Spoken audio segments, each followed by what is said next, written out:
بسم اللہ الرحمن الرحیم۔ اقبال جنجوعہ۔ آج میں بات کروں گا باغ کے مسائل کے حوالے سے،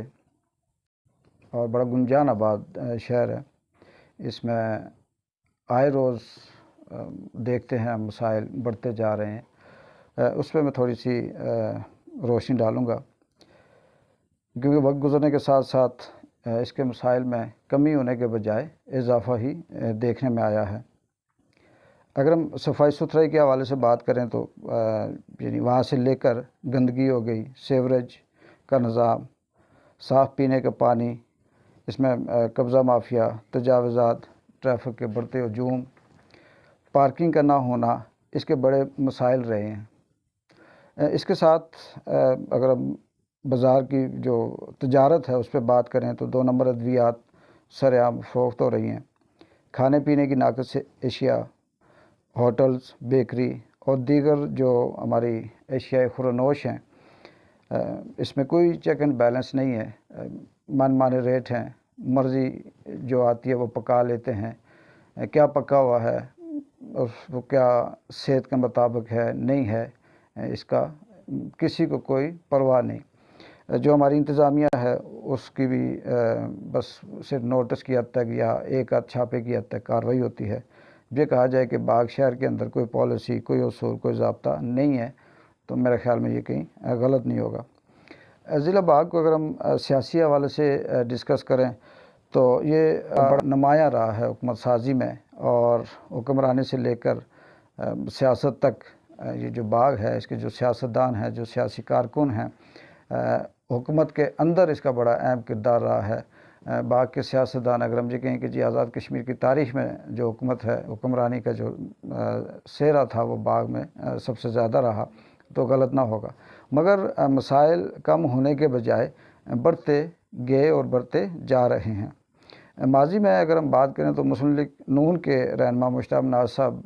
بڑے دھوم دھام سے، جوش سے، جذبے سے سیاست میں ان ہوئے، اور لوگوں نے ان کو ووٹ دیا اور بڑی بھاری اکثریت سے وہ جیتے۔ اور ان کا بھی اس وقت یہ ویژن تھا، یہ دعویٰ تھا، ان کے منشور میں یہ بات شامل تھی کہ باغ کو ہم بگ سٹی بنائیں گے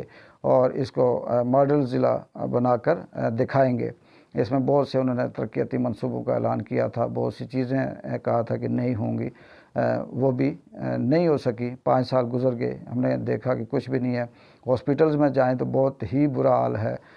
پرائیویٹ جائیں تو وہ انسان کے بس کی بات نہیں ہے۔ باقی جو آفیسز کام کر رہے ہیں باغ کے اندر، وہ بھی اس طرح سے کوئی ذمہ داری نہیں ہے، بس اللہ ہی حافظ ہے، جو غریب کی اللہ کہیں نہ کہیں مدد کرتا ہے۔ باقی جس کا جتنا تعلق ہے وہ اتنا ہی یہاں پہ پاورفل ہے۔ اس کے ساتھ جب موجودہ الیکشن ہوئے تو ماضی کی جو حکومت تھی وہ اپنی کوئی کارکردگی کہہ لیں یا سیاسی جو ہماری روایات ہیں اس کے مطابق وہ ہار گئی، اور پاکستان تحریک انصاف PTI حلقہ وسطی باغ سے سردار تنویر الیاس صاحب ایک نیا ویژن لے کے، نئی سوچ لے کے میدان میں اترے۔ روزگار کے حوالے سے، پرائیویٹ پارٹنرشپ کے حوالے سے، جاب کے حوالے سے انہوں نے ایک ویژن دیا اور وہ الیکشن جیت گئے۔ باقی بھی سیاسی جماعتیں تھیں جس میں پیپلز پارٹی تھی، نون لیگ تھی، جماعت اسلامی تھی، وہ بہت پیچھے رہیں۔ تو یہ دعوے تنویر الیاس صاحب نے بھی بڑے دعوے کیے کہ جی ہم یہ کام باغ میں کریں گے، لیکن ابھی ہم ان پہ کوئی تنقید نہیں کرتے، کیونکہ ابھی دیکھتے ہیں کہ ان کا وقت ابھی بہت ہے، وہ آنے والے وقت میں کیا کریں گے یہ 5 سال بعد ہی ہم کچھ کہہ سکیں گے، یا 2-4 سال گزرنے کے بعد معاملات اصل میں سامنے آئیں گے۔ اس کے ساتھ اگر ہم سیاستدانوں کے ساتھ ساتھ دوسری جو بات کریں، جو کوئی بھی شہر ہے اس کا جو کنٹرول ہوتا ہے وہ انتظامیہ کے ہاتھ میں ہوتا ہے، جس میں ڈپٹی کمشنر صاحب اور اس کے اندر AC صاحب آتے ہیں، باقی جو تھانہ کچہری کے SP SHO DSP اس طرح سے جو لوگ ہوتے ہیں یہ معاملات کو کنٹرول کرتے ہیں۔ انتظامی جو چھوٹے مسائل ہوتے ہیں ان کو دیکھنا ان کا کام ہوتا ہے۔ لیکن ہر دفعہ یہ ہوا کہ جیسی حکومت چینج ہوتی رہی تو انتظامی ڈھانچہ بھی تبدیل ہوتا رہا، اپنی مرضی کے AC آتے رہے، اپنی مرضی کے DC آتے رہے، مرضی کے SHO SP DSP باقی جتنے عملہ ہے وہ اپنی مرضی کا سارے ہی جو آتے رہے وہ اپنی مرضی کے لگاتے رہے۔ لیکن وہ ان کے جو دعوے ہوتے تھے وہ اپنی اپنی جگہ پہ اسی طرح قائم رہے، اور جو نئی انتظامیہ آتی وہ ادھر کا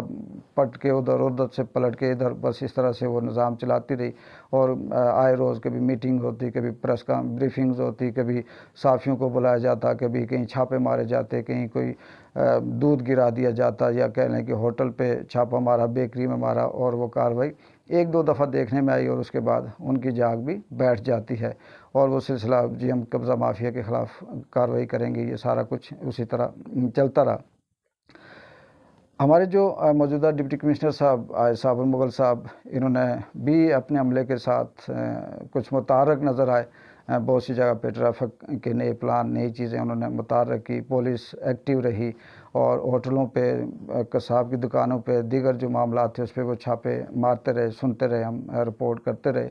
لیکن وہ جیسے ہی چھاپا مارنے کے بعد جاتے رہے تو اس میں کوئی تبدیلی نہیں آئی۔ اور ان کا یہ دعویٰ ڈپٹی کمشنر جی، ہم باغ کو بڑا ماڈل ضلع بنائیں گے، اور اکثر وہ اپنے جو پریس بریفنگز ہوتی ہیں یا میٹنگز ہوتی ہیں اس میں یہ بات کرتے ہیں، تو ہم دعا کر سکتے ہیں کہ اللہ تعالیٰ ان کی یہ جو نیت ہے، یہ جو چیز ہے، وہ پائے تکمیل تک پہنچے اور کامیاب ہو۔ لیکن میں ڈپٹی کمشنر صاحب سے ایک بات کہوں گا کہ جو آپ ابھی دیکھ رہے ہیں باغ شہر کی جو ویڈیو ساتھ چل رہی ہے، باغ کا جو سب سے بڑا مسئلہ ہے میری نظر میں، باقی تو چلیں اپنی جگہ پہ ہیں ہی ہیں، اس میں جو پارکنگ کا مسئلہ ہے یہ بہت بڑا مسئلہ ہے، کیونکہ یہاں پہ ٹریفک کا اتنا رش ہے، اتنا لوڈ ہے کہ وہ یہ جو سڑکیں ہیں یہ اس ہجوم کو، ٹریفک کے اس رش کو برداشت نہیں کر پا رہی، کیونکہ یہاں پہ ٹیکسی بھی ہے، رکشہ بھی ہے، موٹر سائیکل ہیں، پرائیویٹ گاڑیاں ہیں، پرائیویٹ ٹیکسیاں چل رہی ہیں، پبلک ٹرانسپورٹ ہے، اور آئے روز لوگوں کے پاس اپنی گاڑیاں بھی ہوتی ہیں، پھر کچھ جو ادارے ہیں ان کے اندر جو ملازمت پیشہ لوگ ہیں ان کے پاس بھی اضافہ ہو رہا ہے گاڑیوں کا، تو اس حساب سے یہاں پہ کوئی انتظام نہیں ہے کہ کہیں کوئی ایک ایسی مختص جگہ ہو جہاں پہ گاڑیوں کو پارک کیا جائے، ٹیکسیوں کو، رکشوں کو، یا جو ذاتی گاڑیاں آتی ہیں، اور اس کے بعد وہ واک کر کے شہر میں آئیں، شاپنگ کریں، دکان پر آئیں، دفتر میں آئیں، اور اس کے بعد چھٹی کر کے یا شاپنگ کر کے اپنے اپنے گھروں میں جائیں اور پارکنگ سے گاڑی لیں۔ اس طرح کا نظام نہیں ہے، اور یہاں پہ اس وقت باغ میں یہ چل رہا ہے کہ جس کو جہاں دل کرتا ہے وہ گاڑی کھڑی کر دیتا ہے، جس کا جتنا تعلق ہے، دعا اسلام ہے، جو جتنا پیسے والا ہے، جتنا جانا پہچانا ہے، وہ اتنی بڑی خلاف ورزی کرے گا، اور سر عام سڑک کے بیچ میں گاڑی لگا کے، موٹر سائیکل، رکشہ، ٹیکسی جو بھی ہے اس کے پاس وہ لگا کے کئی گھنٹے غائب ہو جاتا ہے۔ اس سے نہ صرف ٹریفک کا ہجوم بڑھتا ہے، ٹریفک جام ہوتی ہے، رش بڑھتا ہے، بلکہ آپ یہ کہہ سکتے ہیں کہ ان مسائل کے ساتھ ساتھ جو عام آدمی شہر میں آتا ہے، جس میں خواتین ہیں، بچے ہیں، بوڑھے ہیں، دیگر جو لوگ ہوتے ہیں، ان کے لیے بھی مسئلہ پیدا ہوتا ہے، اور وہ اسی طرح سے بڑی مشکل سے ہو کے گزرتے ہیں، اور اگر دو رکشے بازار میں آ جائیں یا کہیں سائڈ پہ آ جائیں تو پوری کی پوری ٹریفک جام ہو جاتی ہے۔ میں ڈپٹی کمشنر صاحب سے گزارش کروں گا کہ سر آپ بالکل باقی معاملات بھی آپ کی اپنی جگہ پہ، ہمیں بالکل آپ کی مصروفیات کا، آپ کی جو چیزیں ہیں وہ ہماری نظر میں ہیں، ہمیں پتہ ہے، ان کا ادراک ہے، لیکن آپ کوشش کریں کہ باغ میں اگر کوئی پارکنگ کا سلسلہ ہو جاتا ہے، کوئی ایسا مختص ایریا آپ اگر جتنا جلدی ہو سکتا ہے اس کا تعین کر کے تو اس کو پارکنگ ڈکلیئر کر دیں، تاکہ جو شہر کے ملازم لوگ ہیں یا سٹی کے لوگ ہیں جو باہر سے آتے ہیں، انتظامیہ بجائے چوک چوراہے میں کھڑے ہونے کے، کوئی ادری چوک کھڑا ہے، کوئی زمان چوک کھڑا ہے، کوئی خان چوک کھڑا ہے، کوئی کہیں کھڑا ہے، وہ ایک ہی جگہ پہ کھڑا ہو اور وہاں سے وہ گاڑیوں کو پارکنگ کی طرف لے جائے، اور وہاں گاڑی کو پارک کیا، اور اس کے بعد لوگ بازار میں آئیں۔ اس میں جو خلاف ورزی کرے تو ظاہر سی بات ہے اس کو پھر کھلے عام جو جرمانہ ہے، جو اس کی سزا ہے، وہ اس کو دی جائے۔ اگر باغ میں پارکنگ کا مسئلہ حل ہو جاتا ہے تو میں یہ کہوں گا کہ بڑی حد تک جو آپ کا دعویٰ ہے باغ کو ماڈل سٹی بنانے کا، اس میں پورا ہو سکتا ہے، اور بہت سے ایسے مسائل ہیں، ایک پارکنگ کا مسئلہ حل ہونے سے جو ہجوم ہے ٹریفک کا وہ کنٹرول ہو جائے گا، جو رش ہے، جو مسائل ہیں عام آدمی کے، اور اس طرح سے جو شہر بڑا گنجان آباد ہے، بڑا کنجسٹڈ ہے، تو اس میں بھی کچھ اضافہ ہوگا، آرام سے جو لوگ آنا جانا ہے وہ ایزیلی کر سکتے ہیں۔